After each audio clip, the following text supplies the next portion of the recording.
Beauty does uplift the soul. It brings it to a higher plane, a brighter place. A walk in nature, a visit to an old classical church always manages to provide solace, though we may not fully understand why. We do nevertheless experience the silence that settles our soul. It is as though we can now breathe more easily when we are in those places of tranquility and silence. There is some good evidence here that our body, mind, and soul need this tranquility. We can feel it to the very depth of our being when we are fortunate enough to be immersed in this quiet.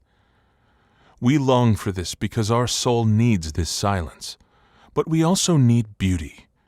Dostoevsky captures well in his novel Demons the importance of beauty in man's ascent into greater understanding and awareness of reality and of his desire to live fully.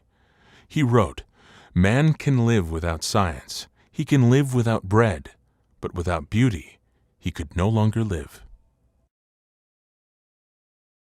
Beauty is in fact part of the four ultimate values or virtues that were universally extolled by classical philosophers: beauty, goodness, truth, and justice.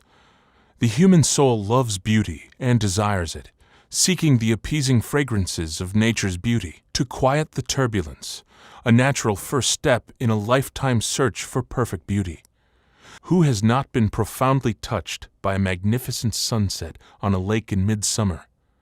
Who has not been moved by the fiery explosion of autumn colors on the side of a mountain range?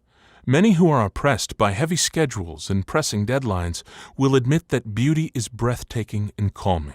Both architecture and art were complicit in extinguishing beauty.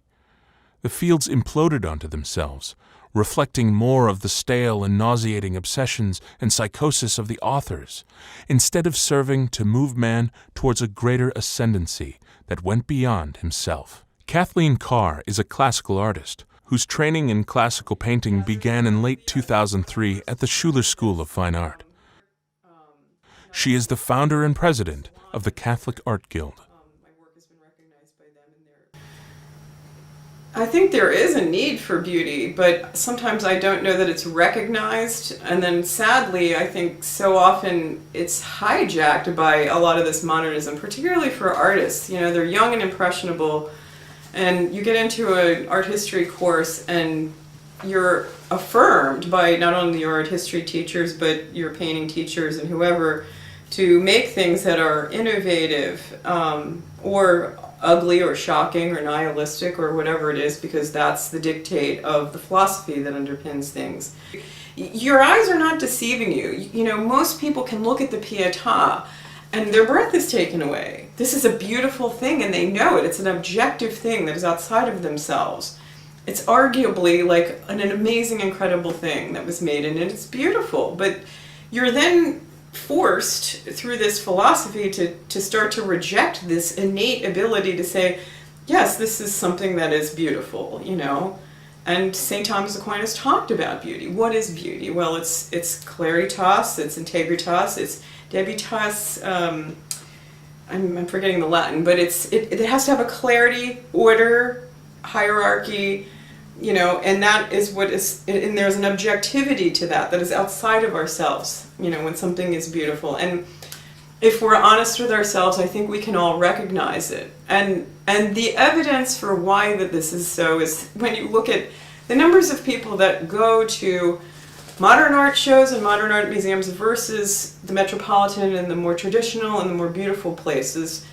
And also, when you look at neighborhoods and cities where the classical architecture is, this is where people want to live. And ironically, even the modern architects live in these homes. They don't live in the buildings in which they design. They live in the classical buildings, and their houses are filled with classical art. The Catholic Church, you know, gave us the most beautiful art in the Western world. I mean, people who aren't even religious go in and travel to see Notre Dame or Sainte-Chapelle or any of the various cathedrals and artwork that are all over Western Europe. What is it that inspired that? And it's beauty himself. It's God. It's Christ.